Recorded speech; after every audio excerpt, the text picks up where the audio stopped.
Alhamdulillahi Rabbil Alamin.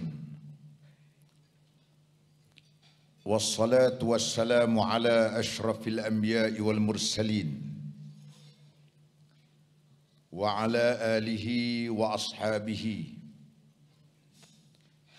wa man tabi'ahum bi ihsanin ila yaumiddin. Yang saya hormati Al-Fadhil Datuk Dr. Sirajuddin bin Suhaimi, Timbalan Ketua Pengarah Operasi Jabatan Kemajuan Islam Malaysia JAKIM, Yang Berusaha Tuan Haji Hasanuddin bin Abdul Hamid, Pengarah Pendidikan Islam Kementerian Pendidikan Malaysia, Yang berbahagia Datuk Muhammad Ajib Ismail, Pengarah Jabatan Agama Islam Wilayah Persekutuan Jawi, Yang Berusaha Tuan Haji Ahmad Fuad bin Apandi, selaku Timbalan Ketua Pengarah Pengurusan Jabatan Kemajuan Islam Malaysia, Yang Berusaha Tuan Haji Muhammad Ansarullah bin Muhammad Hashim, Pengarah Bahagian Pendidikan Jabatan Kemajuan Islam Malaysia, Yang berbahagia Datuk Pengarah-Pengarah Jabatan Agama Islam Negeri-Negeri, Majlis Agama Islam Negeri dan Yayasan Islam Negeri, Pegawai-pegawai kanan persekutuan dan negeri, para pegawai dan guru-guru pengiring, murid-murid sekolah menengah agama, murid-murid kelas Al-Quran dan Fardu Ain Kafah, seterusnya kepada hadirin dan hadirat yang dirahmati Allah Subhanahu wa taala. Pertamanya saya mengucapkan kesyukuran kepada Allah Subhanahu wa taala. Dengan limpah rahmatnya pada malam ini kita dapat bersama-sama di dalam satu program yang cukup bermakna kepada kita.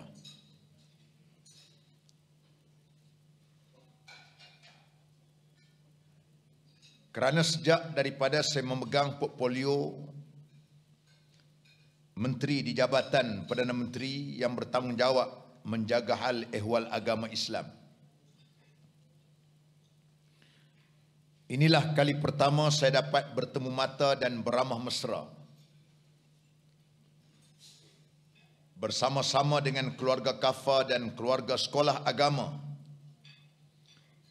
yang bernaung di bawah Lembaga Penasihat Penyelarasan Pelajaran dan Pendidikan Agama Islam LEPAI. Sesungguhnya peluang keemasan dalam suasana majlis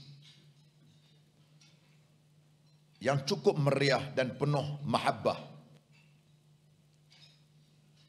membawa arti yang cukup besar kepada saya.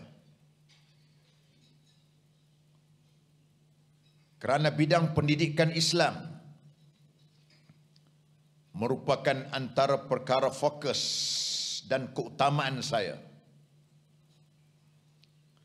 yang diselaraskan melalui Majlis Kebangsaan bagi hal ehwal agama Islam Malaysia MKI dan LEPAI. Hadirin dan hadirat yang saya hormati sekalian, pembangunan bakat murid menjadi salah satu elemen yang penting dalam melahirkan barisan pelapis kepimpinan negara pada masa akan datang.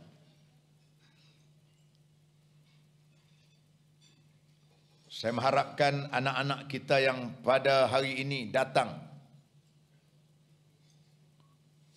ke majlis penganugerahan hadiah untuk ihtifal Kafah dan juga Mismam 20 tahun nanti pula mereka juga akan berada di atas pentas ini untuk berucap. Justru itu bakat-bakat ini jangan dimatikan.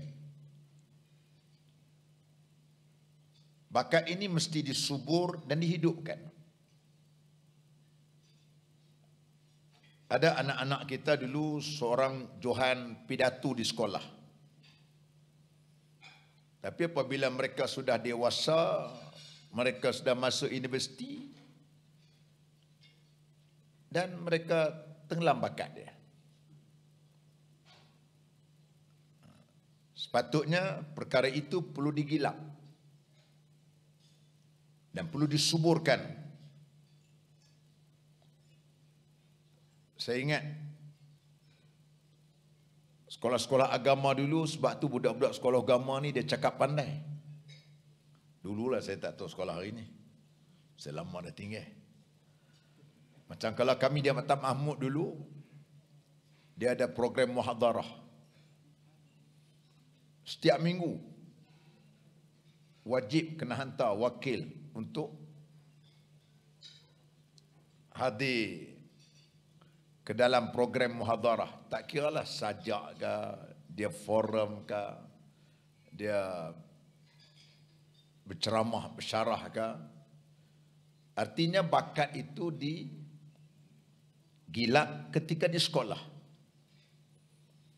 Begitu juga termasuk waktu saya berada di Kolej Islam Kelang.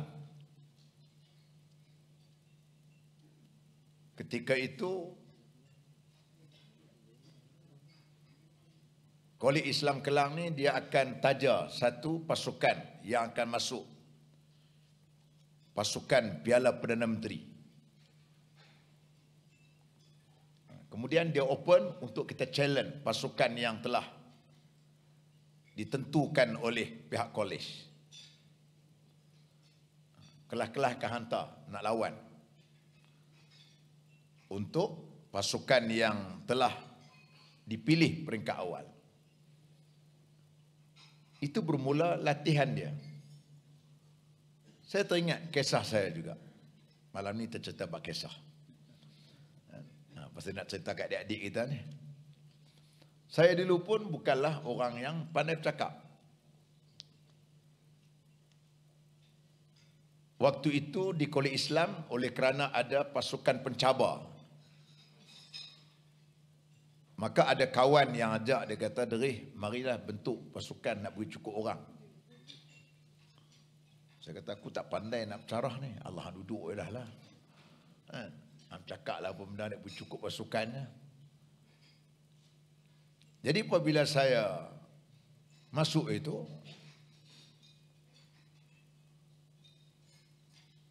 bila saya masuk, juru latih tu kata, "Suara engkau ni Idris, suara enta ni Idris, ada komersial." Betul kan?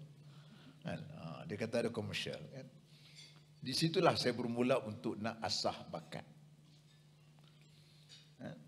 Artinya anak-anak yang ada pada hari ini, jangan kita matikan bakat dia.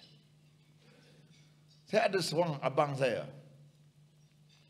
Dulu waktu di sekolah, dia seorang pidato yang hebat, wakil sekolah bagainya. Tapi bila dia dah besar, masuk universiti, dia dah tenggelam. Dia dah tak minat. Sampailah dia bekerja pun dia tak asah bakat dia. Jadi artinya, bakat anak-anak kita yang kita asuh pada hari ini, malam ni mereka menerima anugerah yang kita anjur ihtifal pada malam ini. Semangat ini perlu disubur dan dikekalkan untuk memastikan kesinambungan tokoh-tokoh pidato kita, terutama dari kalangan muslimat, anak-anak kita perempuan. Karena hari ini kita tengok kurang penceramah-penceramah perempuan. Justru itu bakat-bakat anak-anak perempuan ini perlu digilak dengan baik untuk mereka boleh menjadi penceramah, pengajar untuk menjadi tenaga-tenaga pengajar yang baik kepada kaum wanita ataupun kepada muslimat.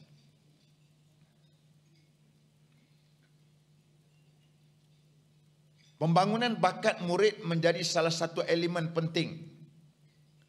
Oleh itu, penganjuran ihtifal kafa kebangsaan dan majlis ihtifal ilmi Sekolah Menengah Agama Malaysia MISMAM peringkat kebangsaan yang merupakan program tahunan anjuran Jabatan Kemajuan Islam Malaysia JAKIM begitu signifikan dalam mencungkil bakat-bakat baru yang boleh diketengahkan sebagai da'i dan pemimpin dalam kalangan murid di peringkat menengah dan juga rendah. Selain daripada itu, platform ini akan dapat mempertengahkan bakat anak-anak kita. Pelaksanaan ini penting bagi memastikan objektif keperluan merit sebanyak 10% untuk pelajar-pelajar melanjutkan pelajaran ke peringkat menengah dan universiti akan tercapai. Selain daripada itu, penganjuran program ini sebahagian daripada usaha untuk melahirkan murid-murid yang memiliki jati diri yang unggul dengan akhlak dan kepribadian yang mulia sebagaimana tuntutan Islam. Murid yang berani, berdaya saing dan mempunyai keyakinan yang tinggi. Kita semua dapat melihat para peserta telah menunjukkan bakat yang sangat membanggakan menerusi acara-acara yang dipertandingkan, iaitu tilawah Al-Quran, hafazan Al-Quran dan bercerita kisah Al-Quran. Begitu juga dengan Majlis Ihtifal Ilmi Sekolah Menengah Agama Malaysia MISMAM, yang mana saya dimaklumkan bahawa para peserta telah menunjukkan potensi, kebolehan dan bakat yang sangat membanggakan setanding dengan murid-murid yang berada dalam pendidikan arus perdana. Secara tidak langsung, hal ini membuktikan bahawa murid-murid dalam aliran agama di institusi pendidikan Islam yang bernaung di bawah LEPAI merupakan murid yang hebat dan mempunyai potensi yang besar yang harus digilapkan. Hadirin dan hadirat yang saya hormati sekalian, di bawah pendekatan Keluarga Malaysia, agensi agama bergerak dengan tema membawa agensi Islam menyantuni keluarga Malaysia mendepani COVID-19. Bagi memastikan tema pentadbiran ini dapat direalisasikan, maka saya memberi fokus kepada 5 strategi di bawah inisiatif Mantap. Salah satunya ialah berkaitan dengan aspek pendidikan, iaitu di bawah inisiatif kedua, pemantapan sistem pendidikan Islam dengan program tarbiyah. Dan saya mengikuti serta memantau secara dekat 30 aktiviti di bawah inisiatif ini untuk memastikan dapat dicapai dalam tempoh 100 hari pentadbiran saya. Kerana dalam 100 hari ini 14 agensi saya telah merancang sebanyak 208 program. Setakat minggu lepas, mesyuarat minggu lepas, 62 program sudah selesai. Hak lain on progress. Setiap minggu saya cek. Setiap minggu saya marking. Hari Senin ni saya marking. Dalam masa 100 hari, no honeymoon.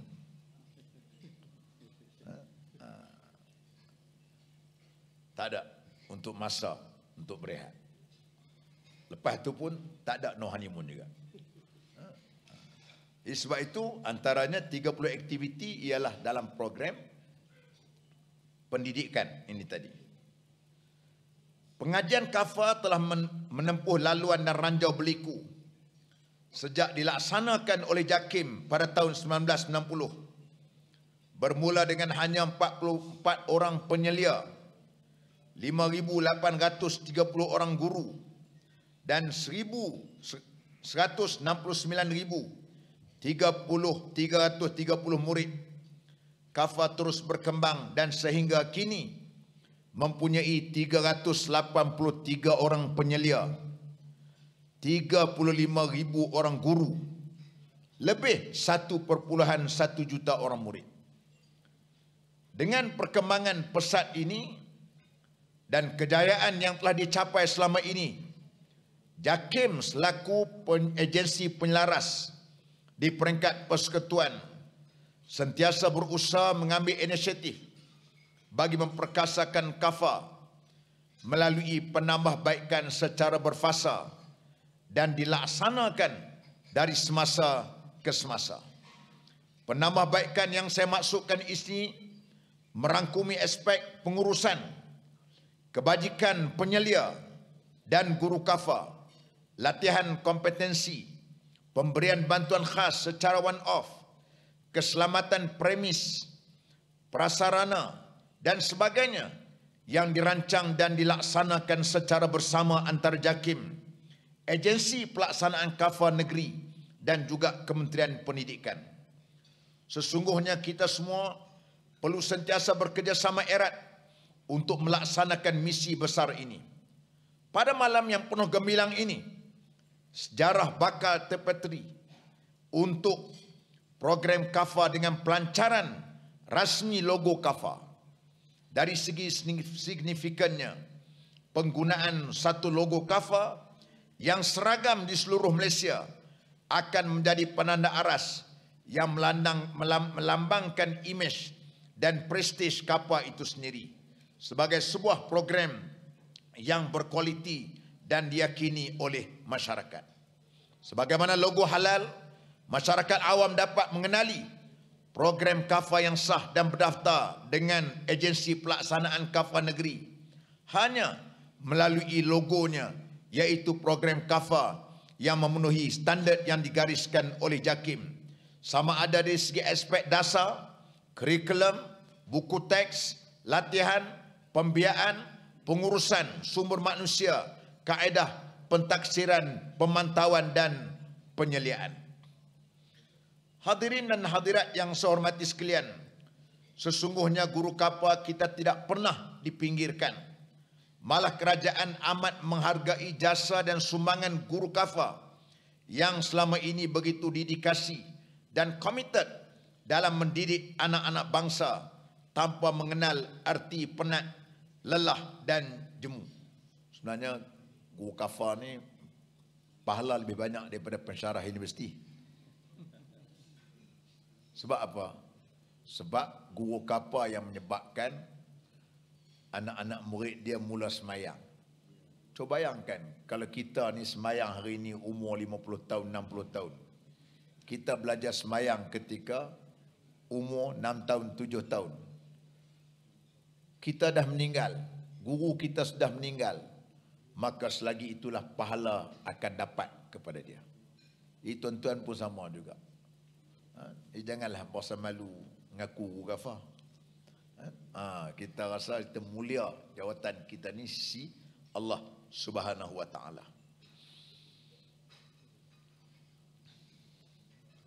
Justru itu bajet 2022 yang telah dibentangkan 29 Oktober yang lalu sekali lagi memberi penghargaan kepada guru Kafa dengan pemberian khas sekali bayar one off sebanyak RM500 yang memberi manfaat kepada 35 guru orang guru Kafa di seluruh negara.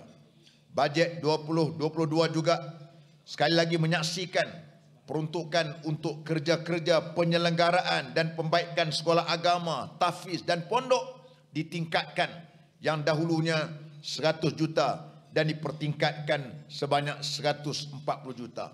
Artinya berlaku peningkatan sebanyak 40 juta. Hadirin dan hadirat yang saya hormati sekalian, saya mahu penganjuran program kurikulum untuk tahun-tahun yang akan datang dapat diteruskan untuk memperkasakan modal insan anak-anak kita. Kepada semua para pemenang, sekalung tahniah dan syabas saya ucapkan. Semoga acara kemuncak pada malam ini menjadi titik permulaan dan penyuntik semangat untuk melakar kejayaan yang lebih bermakna pada masa akan datang. Saya mengambil kesempatan ini mengucap tahniah kepada tuan-tuan dan puan-puan sekalian di semua peringkat, bermula di peringkat sekolah, daerah, negeri, hinggalah ke peringkat kebangsaan atas kejayaan penganjuran ihtifal kafah kebangsaan dan majlis ihtifal ilmi Sekolah Menengah Agama Malaysia norma baru tahun 2021. Akhirnya dengan lafaz yang mulia saya merasmikan majlis hadiah ihtifal kafah kebangsaan dan majlis ihtifal ilmi Sekolah Menengah Agama Malaysia norma baru tahun 2021 dengan kalimah Bismillahirrahmanirrahim. Siru ala barakatillah. Aqul qawli hadza wa astaghfirullahal azim li wa lakum. Wassalamualaikum warahmatullahi wabarakatuh. Majlis merakamkan jutaan terima kasih di atas ucapan perasmian itu tadi. Yang Berhormat Menteri dipohon untuk terus kekal di hadapan dan dijemput Yang Berusaha Tuan Haji Muhammad Ansarullah bin Muhammad Hashim, Pengarah Bahagian Pendidikan JAKIM, naik ke pentas untuk mengiringi Yang Berhormat Menteri bagi menyempurnakan penyampaian sijil penghargaan